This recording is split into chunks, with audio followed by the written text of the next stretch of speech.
I have written an incredibly detailed, exhaustive breakdown of the book Getting to Yes by Roger Fisher and William Ury. These are the 5 most important lessons of this book. It focuses on real-world scenarios, practical language, and actionable steps, stripping away the dense academic jargon. Here is your comprehensive guide to mastering negotiation. Lesson 1. Don't bargain over positions. Separate the people from the problem. Imagine you and a friend are trying to decide where to eat. You say, "We are going to the burger joint." Your friend says, "No, we are going to the taco place." These are positions, concrete demands that people lock themselves into. When you bargain over positions, negotiation becomes a game of chicken. Someone has to lose for the other to win, which usually ends up ruining the relationship. Getting to Yes teaches that the very first step to a successful negotiation is to stop looking at the other side as an enemy. Instead, look at them as a partner trying to solve a puzzle with you. The 3 people problems. Humans have emotions, deeply held values, and different backgrounds. In a negotiation, these things get tangled up with the actual problem. The book breaks these down into 3 categories. 1. Perception. We tend to see what we want to see. If you think the other person is out to get you, you will misinterpret everything they say. To solve this, you have to actively try to see the situation from their point of view. It doesn't mean you have to agree with them. It just means you understand them. 2. Emotion. Negotiations can make people angry, scared, or defensive. When emotions run high, logic goes out the window. The rule here is simple. Let the other person vent. Don't interrupt them or get angry back. Let them get it out of their system so you can return to the facts. 3. Communication. Often, people aren't actually listening to each other. They're just waiting for their turn to speak or thinking about their next counterargument. You need to practice active listening. Repeat what they said in your own words to prove you understood them. The golden rule: be soft on the people, but hard on the problem. Treat the other person with respect and kindness, but do not back down on solving the actual issue. Lesson 2. Focus on interests, not positions. This is the absolute heart of the book. A position is what you say you want. An interest is why you want it. The authors use a famous story to explain this. 2 people are fighting in a library. One wants the window open, the other wants it closed. They argue back and forth about how much to open it. A crack, halfway, 3/4. No compromise makes both happy. The librarian walks in and asks the first person why they want the window open. To get some fresh air, they say. She asks the second person why they want it closed. To avoid a draft, they say. The librarian thinks for a moment, walks into the next room, and opens a window there. This brings in fresh air without creating a draft. By looking at the interests, fresh air versus no draft, instead of the positions, open window versus closed window, the librarian solved the problem perfectly. How to find the why? Ask why. Put yourself in their shoes.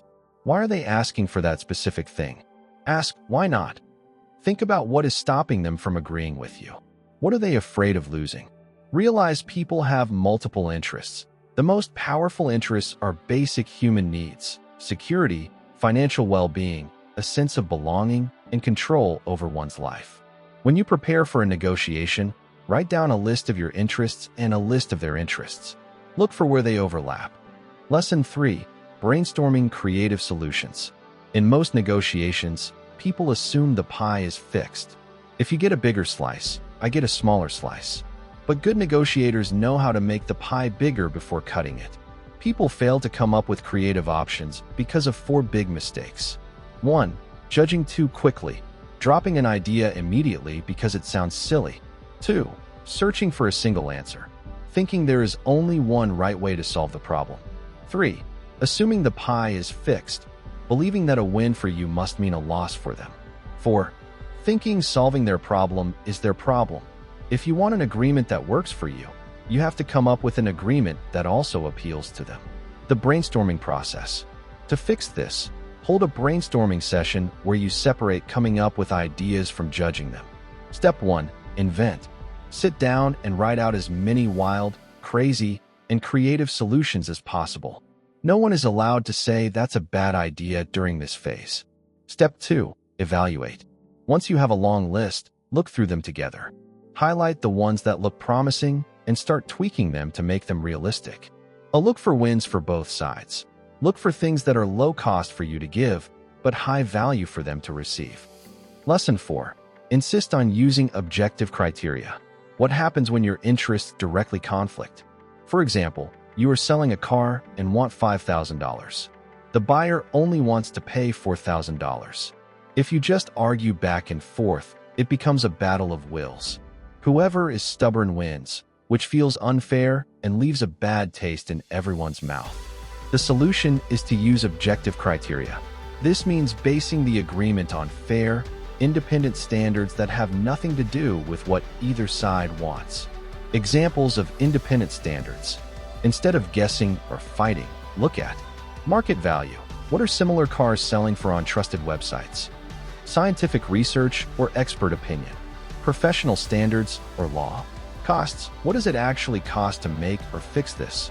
By turning the conversation toward a fair standard, you change the dynamic. It's no longer, give me what I want because I want it. It becomes, let's look at the data together to see what is fair. If they refuse to use fair standards and just name a random number, you can simply ask, what is the logic behind that number? Lesson 5. Know your BATNA, your ultimate safety net. What happens if the other side is richer, more powerful, or simply refuses to play fair? This is where your BATNA comes in. BATNA stands for Best Alternative to a Negotiated Agreement. In plain English, your BATNA is your backup plan. It is exactly what you will do if the current negotiation completely fails and you have to walk away.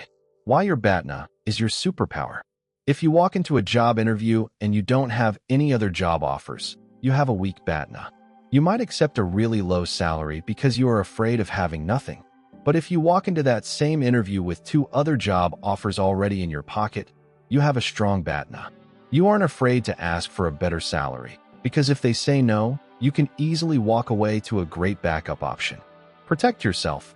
Your BATNA keeps you from accepting a terrible deal out of desperation. Make the most of what you have. The stronger your backup plan, the more power you have in the negotiation room, regardless of how big or wealthy the other company or person is. How to find your BATNA. Before any negotiation, follow these 3 steps. 1. List actions. Think of everything you could do if you don't reach a deal. 2. Improve ideas. Take the best ideas and try to turn them into real, actionable choices. 3. Select the best. Choose the single best backup option. That is your BATNA. Never enter a negotiation without knowing exactly when you will stand up and walk out the door. So these are the 5 core lessons of this book. First, you make sure to separate the people from the problem. This means you do not treat the other person like an enemy, and you do not let hurt feelings or anger get in the way of the facts. You stay soft and respectful to the person, but you remain firm and focused on fixing the issue. By doing this, you keep the relationship healthy and keep everyone's stress levels low. Second, you always look for interests instead of positions.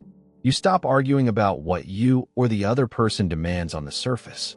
Instead, you ask deep questions to find out why they want it. When you figure out the core needs underneath their demands, like the need to feel safe, respected, or financially secure, you open up a whole new world of possibilities that can make both sides happy. Third, you invent creative options for mutual gain. You sit down together to brainstorm a long list of ideas before you make any final choices. You do not judge ideas right away, and you do not assume that one person has to lose for the other to win. Instead, you work to make the pie bigger so that there is more than enough value to share. Fourth, you always rely on objective criteria. If you and the other person reach a point where your interests clash, you do not turn it into a stubborn battle of wills. You look at independent data, fair market values, or professional standards to decide what is fair. This keeps the conversation calm and logical because you are letting facts make the decision instead of personal greed. Fifth, you never enter a room without knowing your BATNA, your best alternative to a negotiated agreement. Your backup plan is your ultimate safety net. By knowing exactly what you will do if the meeting fails, you protect yourself from accepting a terrible agreement. A strong backup plan gives you the confidence and the true power to stand up and walk away whenever a deal simply isn't good enough for you. Thanks again for listening. If you want more of these kind of summaries, don't forget to like and subscribe to this YouTube channel.